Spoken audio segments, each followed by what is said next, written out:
Guys, hugasan natin yung ating chicken. Bali tayo part 2 guys. Sa ating manok. Ano? Para siyang may initial cream. Ganun. Oo. Dalawang hugas. Yan, pwede na.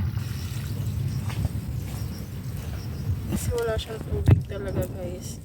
So, iisa-isahin ko muna. Para matapon yung tubig niya. Hindi na kailangan ng harina, mga ganon. Hindi na siya kailangan.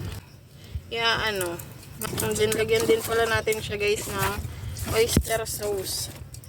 Pero, siguro, hindi. Guys, pagpasensyahan nyo na yung bangaw guys. Kasi manok to. Painitin natin siya ng bonggang-bonggang balls. Prito na natin ang ating manok. So guys, dadagdag mo.